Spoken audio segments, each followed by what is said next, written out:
Welcome back to Dronacharya IAS YouTube channel.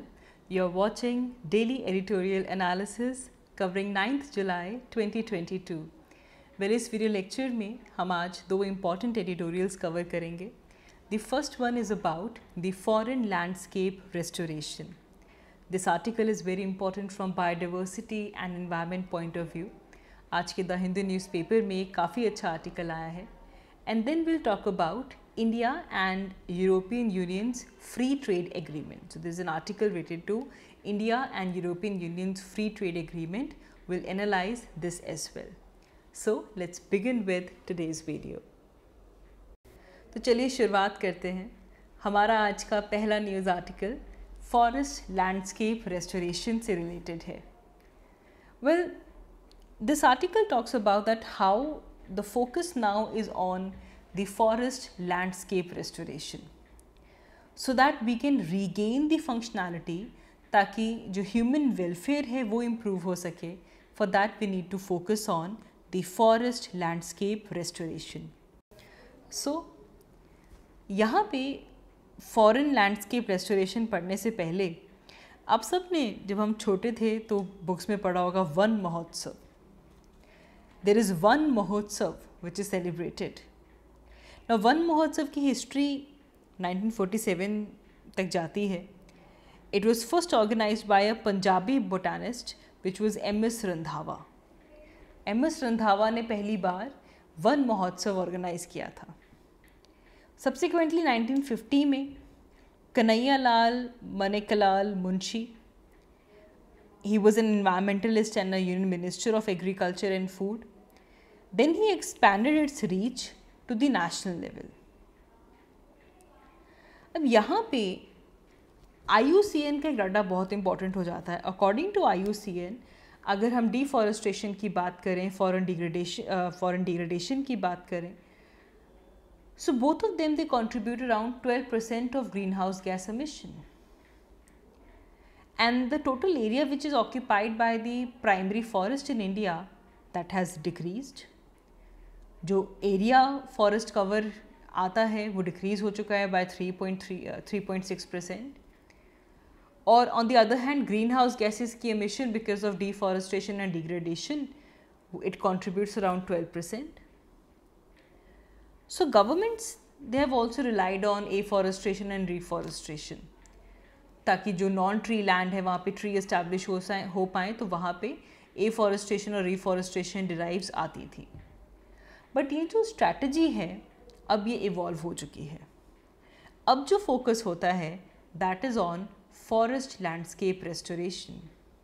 So what is the forest landscape restoration? See, this is the process through which we can regain the ecological functionality. We can also improve the human welfare across the degraded and deforested forest landscapes. इससे ecological functionality भी आ जाएगी, human welfare भी आ जाएगा. इस approach में एक चीज़ ध्यान में रखी जाती है that is the multiple land uses and the people's need, short term as well as long term. Forest landscape restoration में कम्युनिटीज़ को इन्वॉल्व किया जाता है. चाहे वो कोई हमारे पास रेस्टोरेशन डिराइव है, उसकी डिज़ाइनिंग हो, उसकी एग्जीक्यूशन हो, local community is involve in that.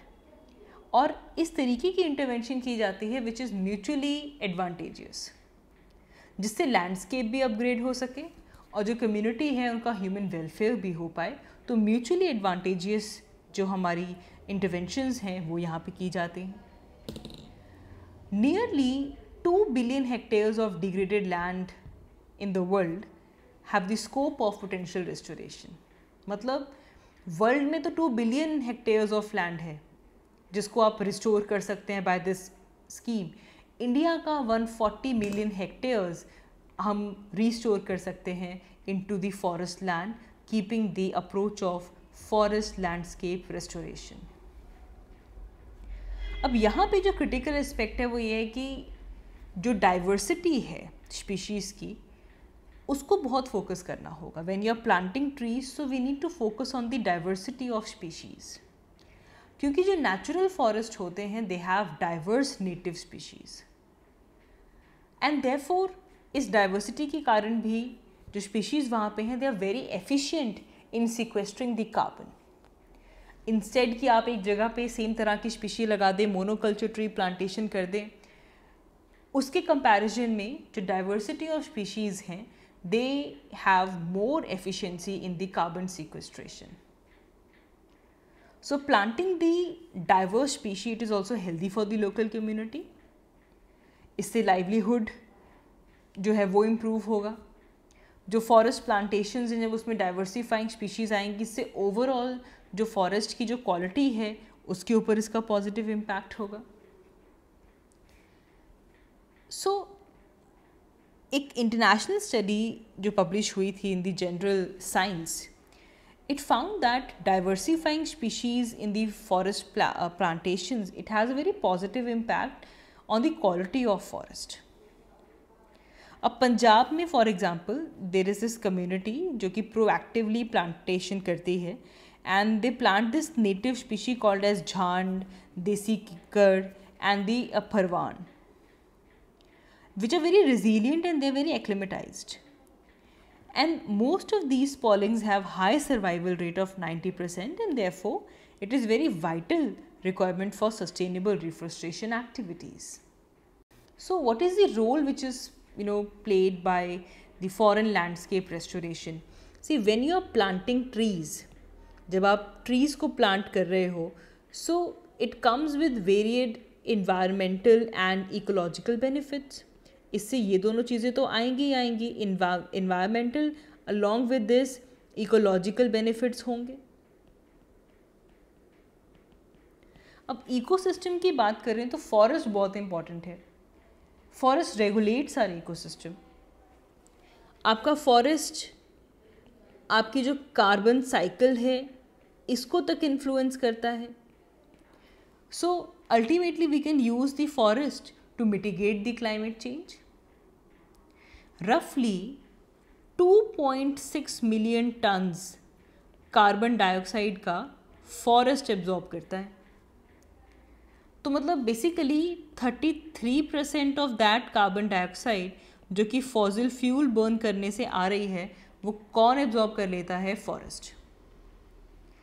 तो इन्वायरमेंटल बेनिफिट्स तो हैं ही, लेकिन अगर यहाँ पे हम ह्यूमन डायमेंशन को ले आएँ तो इससे millions of lives and livelihoods there will be intervened with the forest.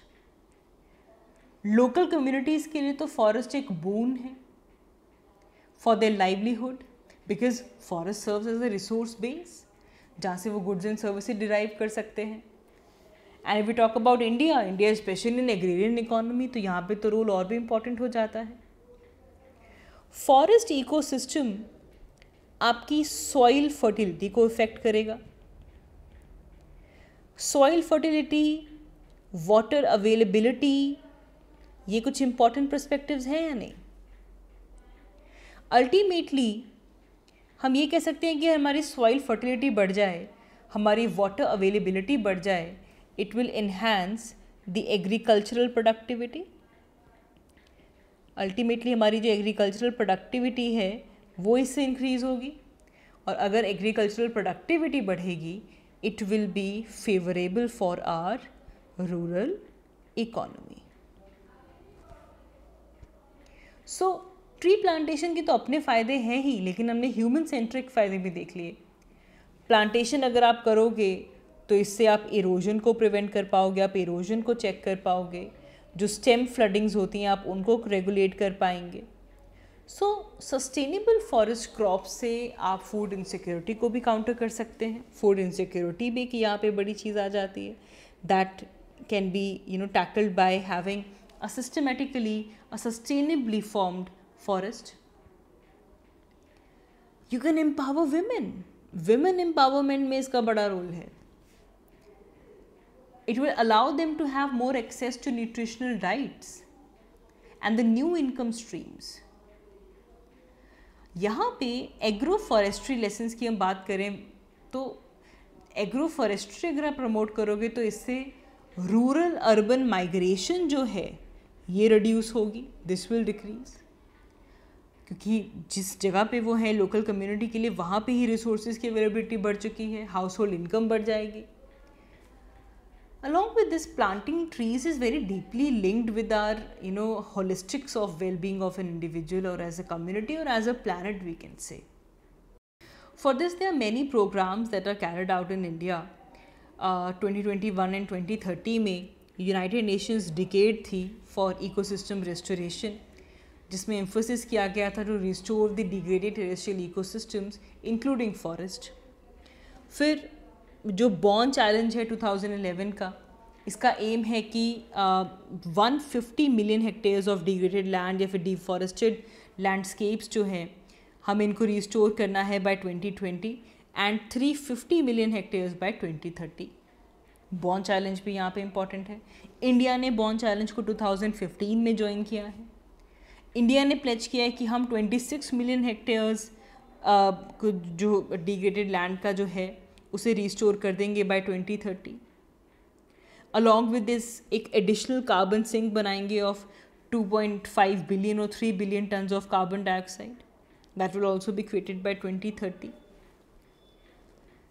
Along with this India ने प्लेज कर रखा है to set net zero target by 2070. हमने मेरी रिसेंट वीडियो में ग्लासगो की जो हाइलाइट्स थे वो कवर किए थे. गवर्नमेंटल प्रोग्राम्स बहुत हैं. There is compensatory afforestation, the national afforestation programme, national mission for green India, the Nagar Van scheme, forest fire prevention management scheme. There are so many schemes in this regard. अब तो spotlight youth के ऊपर है by a green skill development program. We just did green jobs in our current affair videos. So it aspires youth to attain employment in environment and forest sector. So state governments are also not far behind here. Like if we talk about Telangana, it has initiated the large scale tree planting program जिसे कहा जाता है तेलंगाकू हरिथम हरम. But still India के अंदर forest restoration को लेकर काफ़ी हर्डल्स हैं. एक तो हर्डल आइडेंटिफिकेशन को लेकर आता है, which areas need to be restored, identification of that. And also there is lack of importance according to the research and scientific strategies when it comes to tree planting, stakeholders' conflict of interest and financing. Moving ahead, our next news article is important from international relations point of view. It is about India and European Union's free trade agreement. So India और European Union ने हमारे बीच का जो proposed free trade agreement है उसे लेकर first round of talks जो है वो कंक्लूड हो चुकी हैं. एंड इट इज़ एक्सपेक्टेड कि जो नेक्स्ट राउंड ऑफ टॉक्स हैं वो ब्रसल्स में होगा इन सितंबर. इंडिया और यूरोपियन यूनियन के बायलैटरल रिलेशंस की बात करें so it date backs to 1960s. India was amongst the first country जिन्होंने यूरोपियन इकोनॉमिक कम्युनिटी जो 1962 में थी इनके साथ रिलेशंस बनाए थे. एंड यहाँ पे इंडिया EU समिट पहली बार लिस्बन में हुआ था इन 2000. ये हम कह सकते हैं this is the water shade of evolution, because इसके बाद हमारी जो एंगेजमेंट है वो इंक्रीज़ ही होती रही है. In 2007 India and EU began the negotiations on broad based bilateral trade and investment agreement BTIA. इसकी शुरुआत ब्रसल्स बेल्जियम में हुई थी. करंट स्टेटस अगर हम देखें तो इंडिया और EU के बीच में काफ़ी हेल्दी ट्रेड रिलेशनशिप भी है. EU इंडिया का थर्ड लार्जेस्ट ट्रेडिंग पार्टनर है, whereas India is European unions 11th largest trading partner. 2019 and 20 में इंडिया और EU के बीच का जो ट्रेड था वो कुछ 63.8 बिलियन के पास रहा. मतलब टोटल इंडिया का जो जितना ट्रेड था उसका 11.1% शेयर EU का था in terms of goods. Whereas अगर हम 2020 की बात करें तो EU का जो टोटल ट्रेड था उसमें 1.9% शेयर इंडिया का था. India exports almost 14% of our global exports to European Union. तो एज यू कैन सी हमारा ट्रेड रिलेशनशिप भी काफ़ी हेल्दी है यूरोपियन यूनियन के साथ. एंड लेटली काफ़ी प्रोग्रेसिव स्टेप्स भी इस रिगार्ड में हुए हैं. नाउ फर्स्ट राउंड कंप्लीट हो चुका है इंडिया और यूरोपियन यूनियन के ट्रेड एग्रीमेंट का. Trade and investment agreement. फिर हमने कल के वीडियो में क्लाइमेट चेंज के रिस्पेक्ट में EU का क्या रोल है वो डिस्कस किया था। If you have not seen the video please do C.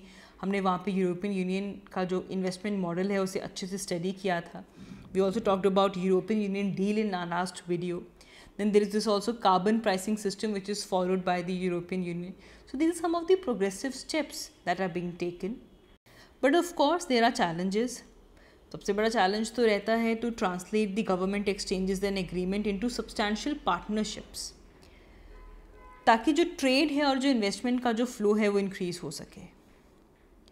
Here European Union is also seeking to expand the bilateral volume, जो ट्रेड वॉल्यूम है उसे एक्सपैंड करना चाहते हैं। But India suffers from excessive bureaucratic rigidity. So there is more to be done to exploit the full business potential of India and European Union.